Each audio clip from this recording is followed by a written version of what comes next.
In West Africa, where politics often dances on the edge of fire, a regime long thought untouchable has finally crumbled. The world woke up stunned.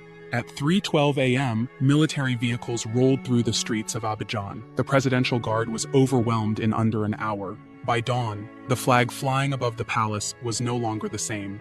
And just like that, another chapter in Africa's long war with dictatorship had turned its final page. But this wasn't just any coup. This was Ivory Coast, once the darling of post-colonial West Africa, a country the West praised for its stability, while quietly ignoring the creeping authoritarianism beneath. For more than a decade, President Alassane Ouattara had ruled with an iron grip camouflaged as democracy. For the elites, his regime brought profits. For the people, it brought fatigue, fear, and silence. Now, silence had turned to marching boots. Fatigue had turned into defiance, and the dictator had finally fallen. Ivory Coast military coup, the headline screamed. Another dictator is down. But this wasn't just about one man. It was about how he got there, who protected him, and why the military finally said, no more. They say power corrupts, but in Ivory Coast, power also forgets how to leave.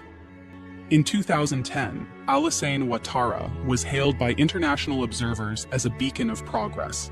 An economist with a polished accent and elite connections, he emerged from the shadows of international banking to claim the Ivorian presidency. But behind that Western Polish lay the seeds of something far more dangerous: entitlement to rule. When his second term neared its end, the constitution said enough. But Ouattara had a different plan. In 2020, he made the move that would define his legacy. He ran for a third term. The justification? The new constitution of 2016 had reset the clock. A clever manipulation. A dangerous precedent. Protests erupted, civilians were beaten, opposition leaders were jailed or exiled, dozens died in clashes. But the vote went forward, and Ouattara won again. The West, as always, offered muted responses. Stability is important, they said.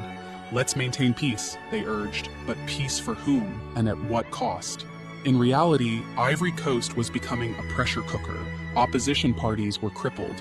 Security forces acted as private enforcers, journalists vanished, and the economy, though statistically strong, favored the elite, leaving the youth jobless, angry, and forgotten.